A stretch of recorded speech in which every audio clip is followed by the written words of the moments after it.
Doctor, thanks for your time. We appreciate it. There's definitely been lots of misinformation around this case of typhoid fever across the country. You are ruling out the possibility that it's in our taps. Tell us why.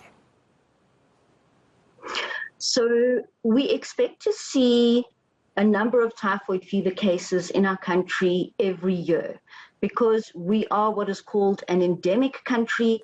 So typically we see under 150 cases spread across the provinces.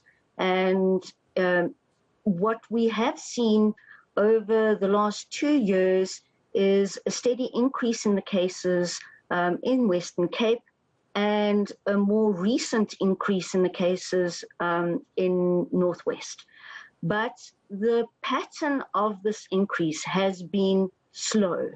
Generally, when you get an outbreak of typhoid that's linked to contaminated water supplies that will serve a large part of the population or large communities, then you will get explosive typhoid outbreaks like we had in Delmas in 2005, where there were an estimated 3,000 odd cases as a result of contaminated municipal water. That is not the situation. At the moment, we are dealing with 4 clusters, which are small, localized outbreaks, 3 in different districts of Western Cape, 1 in Northwest Province, and they are small numbers. The Northwest Province cluster is 21 cases, and each cluster in the Western Cape is less than 20 cases. And this is going on for, in some cases, at least a year. So it is not from contaminated municipal water. And I think that there's been a lot of false information being spread by social media about cases being linked directly to contaminated water supplies, municipal water, or that certain municipalities have found typhoid bacteria in their water, and none of this is true. There is no evidence for either of those false facts being spread in social media at the moment. I have so many follow-ups based on what you've said, so I'm going to try and get through them. When is something declared an outbreak? Because I guess that's the word that people are concerned about. You're talking about 21 people, etc., in localized areas, but you're still calling it an outbreak. Yes.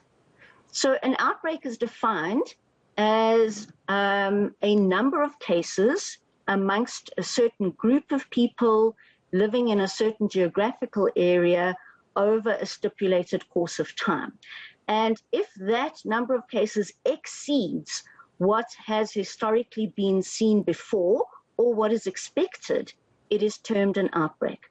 Okay. Additionally, we use whole genome sequencing so that we can tell the genetic strains that are causing disease. And when we can link people with disease, with the same genetic strain, and it's responsible for an increase in a particular area, then that gives us further evidence that it's an outbreak. How is it spreading then if it's not through water? So typhoid fever spreads in 2 main ways. And there's what's called a short cycle of spread, where someone who is ill with typhoid fever or someone who's recovered but is still able to shed the bacteria in their feces, they may be responsible for contaminating food or water in a household type environment. And then their close contacts are at risk and get infected. And then this sort of has a ripple effect. And then you slowly get more cases throughout the community. And that's likely what's happening at the moment. Yeah. The other type of transmission is where you get sewage contaminating a major water source that lots of people drink, and then you get huge explosive outbreaks.